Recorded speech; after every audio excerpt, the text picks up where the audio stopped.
Boko Haram attacked my base, the base I was supposed to protect. We were at Beneshek advancing, and the call came to my commander that Giwa Barak was under attack. That same 14th of April, that was the same day Boko Haram attacked Chibok girls. It was a bloody operation.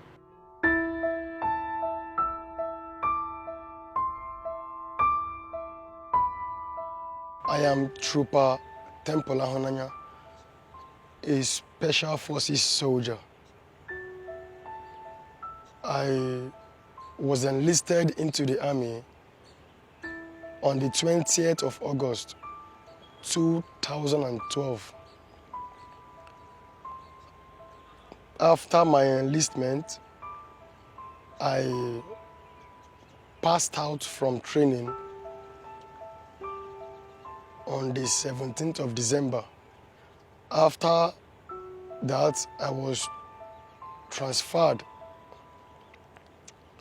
I was posted to 101 Battalion, Kanji in Niger State. Months after that, I was inducted into the theater fully for the purpose to counter the terrorists, the Boko Haram terrorists terrorizing us in Nigeria. When I got to Maiduguri, to Borno State, Maiduguri, as the journey went on, my first task in Borno State was town patrol. After my first task, I was deployed straight to Damboa local government. The first attack that happened in Damboa was when we overpowered Boko Haram terrorists with our inferior weapons. As time went on, I met with my commander, my loving commander. I said, sir, when we went for our first attack, I noticed my weapon used to jam. The weapon is jamming, it jams. So he said to me that there is an alternative. He said I should make sure that I service my rifle on daily basis, like every morning. I said, Ogasa, I normally used to service my rifle daily because of the terrain. The first day I went to Sambisa Forest, my first encounter in Sambisa Forest was when I knew that what Boko Haram terrorists use against my troop was more sophisticated than the one I used.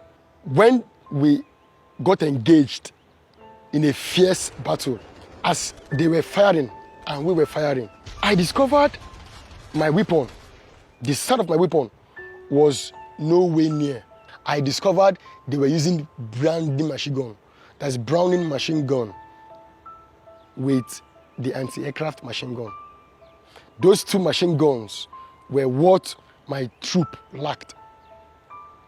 Because the highest weapon we had, the highest machine gun we had was the MPMG machine gun.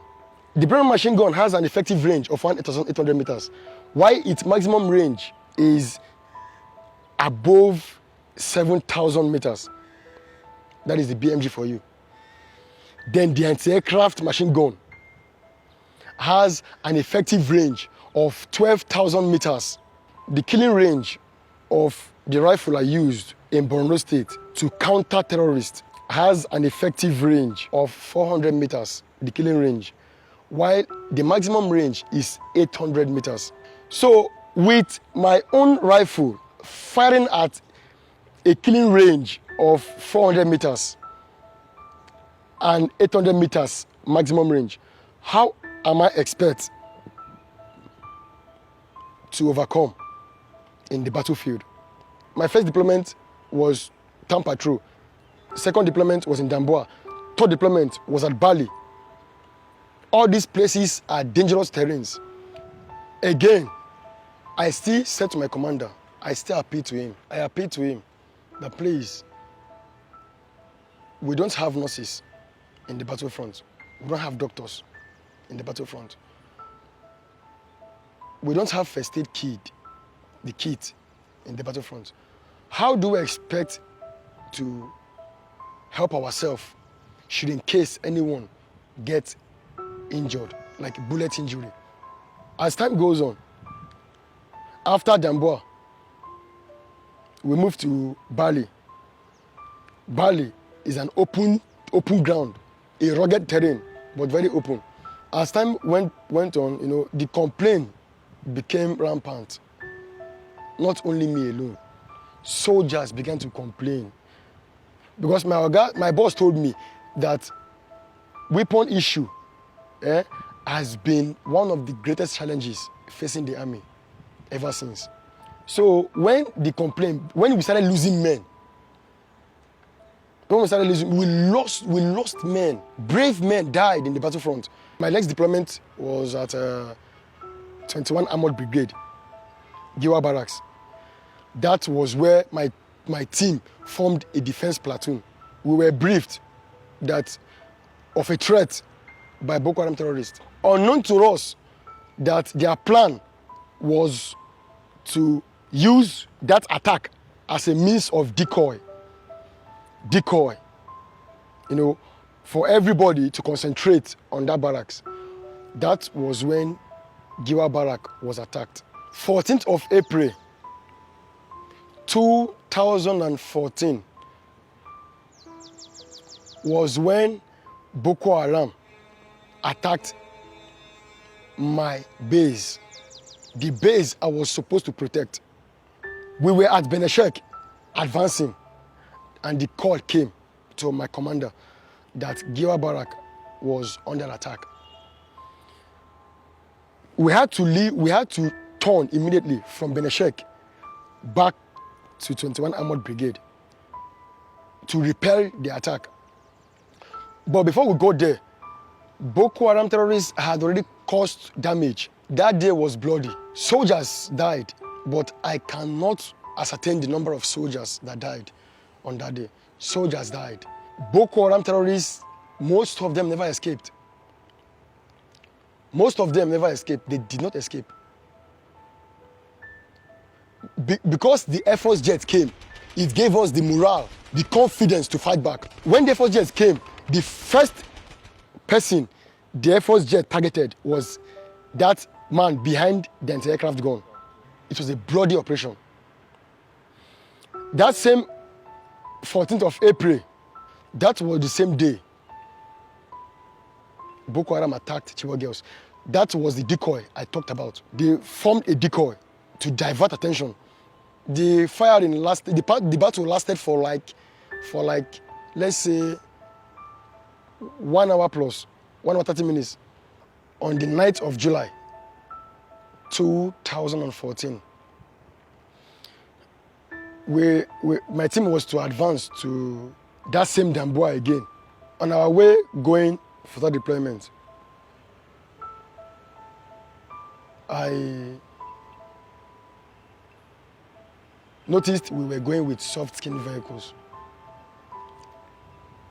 And then when I checked, I saw no BMG and anti-aircraft machine guns. I myself was demoralized. The next thing we heard along the expressway going to Damboa was an RPG from nowhere. Before you knew it, they started engaging us. But because of the fact that we used soft-skin vehicles, 9 soldiers died at the spot, leaving 23 other soldiers with bullet injury. On the 9th of July, 2014, that ambush was suicide. If one soldier die, we weep. The pain, the feeling you get. So 9 soldiers at a go, 23 others bullet injury because we used soft-skin vehicles. If we had used bulletproof vehicles, there is no way any soldier will get injured. Now, after that 9th of July ambush, that Boko Haram killed 9 soldiers and 23 others injured, was when we appealed to the commander. After that time, we buried our dead. After we buried our dead, the rest were taken to military hospital for treatment. After 2 weeks interval, a tax came from the GOC for us to deploy at that same Damboa local government again.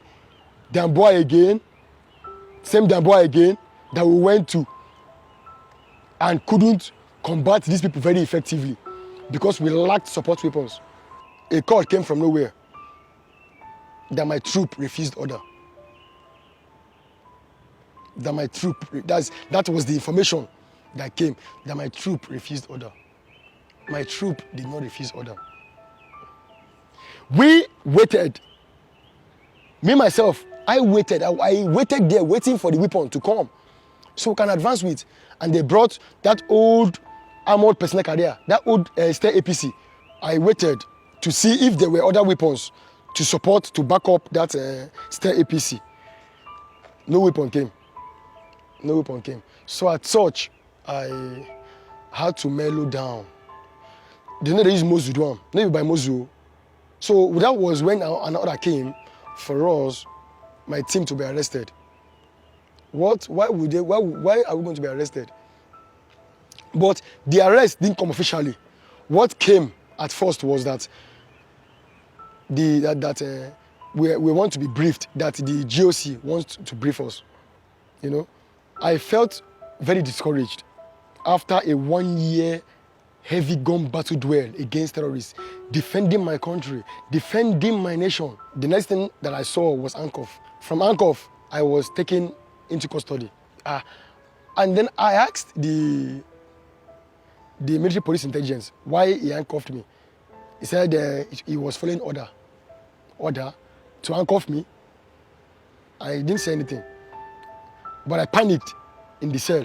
That was how it started to like play. We were locked up in an underground cell. For 1 year, we didn't see the sun. Me, myself, I just used to see if I can be peeping outside to be seeing the sky. Because the sky gives courage. The sky gives hope.